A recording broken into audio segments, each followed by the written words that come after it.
Goree-Widden stud connection is one of the best in racing. For years, Widden has prepared yearlings for Goree and in recent times has welcomed Goree-raced stallions like Snowland and Northern Meteor into the fold at the culmination of their racing careers. This year, a new arrival is the Goree-raced Dreamscape. The son of Choisir arrives at a fortuitous time for the stud as his sire is enjoying a surge in popularity. As the best son of Choisir at stud this year, Dreamscape is sure to be popular. Angus Rowland paid him a visit. Dreamscape, the horse dreams are made of.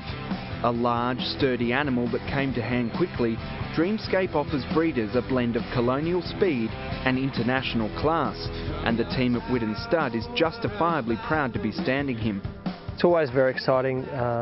With Widden's great history in the stallion business, a new stallion here is a terrific time for us, and a horse like Dreamscape is one we're very excited about. Dreamscape, like his Gay Waterhouse and Widden Stud stablemate Northern Meteor, is a product of Eduardo Kawanko's Goree Stud, a farm that has strong links to Widden. Goree Stud, Mr Kawanko have been great friends of ours for a long period of time, and we have a good working relationship on top of the friendship, and certainly as a young horse he sparked our interest. Andrew Baddock, who runs Goree Stud, had a very high opinion of this colt as a foal and as a yearling.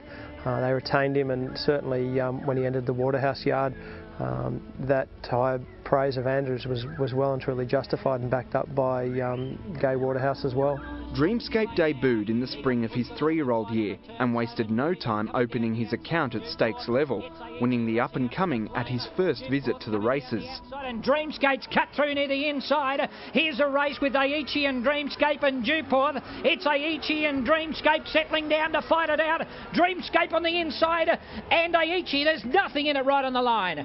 It's very unusual for Gay to produce a colt, having his first start in a Group 3 race in town, but she knew after a couple of impressive barrier trials he was the real deal, and she never looked for the easy option with him. She always thought he was a colt of enormous potential, and certainly her high opinion was justified. Winning his first start, beating subsequent good horses, Dewporth and Aichi, so I think right there and then all the talk really turned into reality that day. It shows a lot of mental maturity for a horse having his first start to come up against seasoned horses as a 3-year-old and really, monster them like he did. Yeah, to go from the up and coming and step out like that and really stamp himself, then to the Stan Fox Stakes Group 2 winner at only his 3rd start was very progressive. Dreamscape surged on to hit the front from Whitefriars inside the 200. The favourites are neck in front. Judge Me Not can't reach them back in 3rd. And Rowella sits down to ride this out, and it's coming away, Dreamscape. Much too good in the run to the line to win the Stan Fox from Whitefriars. And then throughout his career, to beat the older horses, horses like Rangi Rangdu, Triple Honour, Mr Baritone, a terrific racehorse. Certainly what you look for in a stallion. 1200 metres to 1400 metres, and a great temperament, a great sound, tough and very fast horse. Still Dreamscape the leader inside the 200 from Centennial Park. Triple Honour's starting to weave into the clear. It's Dreamscape the leader with about 50 or 60 metres to go, and Dreamscape will hang on and win it from Triple Honour. Dreamscape is possessed of the one element that many Australian breeders crave. Speed and constitution. So many of the Australian trainers and buyers really look for a horse that's both very sound mentally and physically, and plenty of horse to work with, and you've seen that with Choisir. He himself's a really good, strong, burly colt. Great temperament, and so many of his stock are cut in that mould, and certainly this guy's a great example. Timing is everything in the racing, and particularly the breeding industry, and the timing of the arrival of Dreamscape with Choisir's emergence as a top line stallion has been great for you guys. Yes, obviously Schwarzier's really stamped himself. He's had his best season in the past 12 months. And the market and the breeders really understand what a good stallion he is, and I think the time's right to look to his sons now. And at the moment, the best son at stud and certainly at great value is Dreamscape at $9,000, and I think many breeders out there see it as a great opportunity to get on board and the first son of a good stallion, and he's proving very popular. Aside from his sire being one of the flavours of the month, Dreamscape's female family is steeped in sire quality. There's no better pedigree in the stud book probably worldwide for sires. His third dam Thong, his fourth dam's Rough Shod. It's the same family of Northern Meteor, and we know what a fantastic prospect he is as a young stallion. But you know, Saddler's Wells, Nereyev, it is that the sire-making family.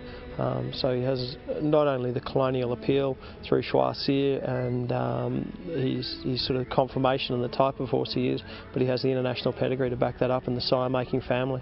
I suppose one of the other great things about that family is you don't have to be a Group 1 winner from the family necessarily to succeed. You look at Yates and Geiger Counter and all these horses who didn't perhaps get the chance that this horse will get when he starts covering mares, but they clawed their way up and became good sires in their own right. Oh, well, there's so many sires, as you say, in that family, and at every level, right through Fairy King, and you can keep going.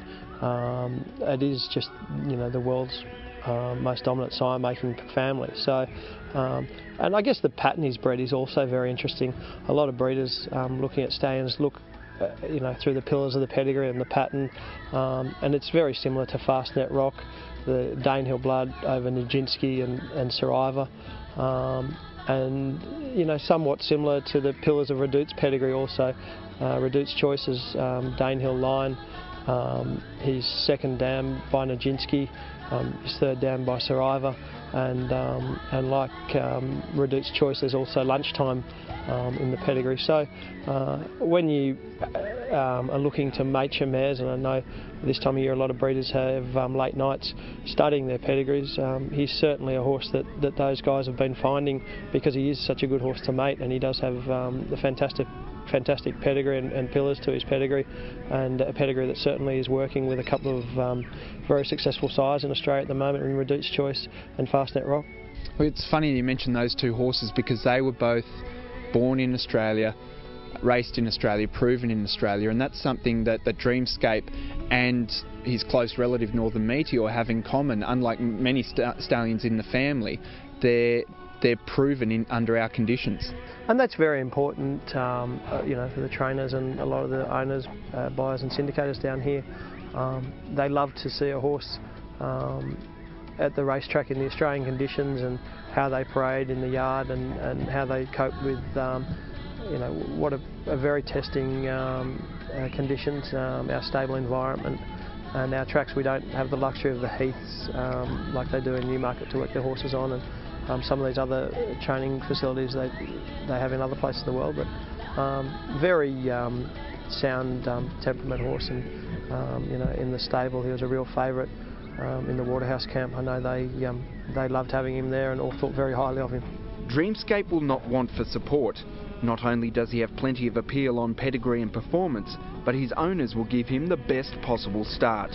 Obviously, Goree Stud really have thrown their weight behind him. They're sending some very nice mares to him, and then most of the major breeders around the Hunter have all found a mare for him. So yeah, well over 100 bookings now, and he's really proving very popular, I think, with, you know, the job Schwartz is doing, and his only son at stud. He's a great option, and he's a great price.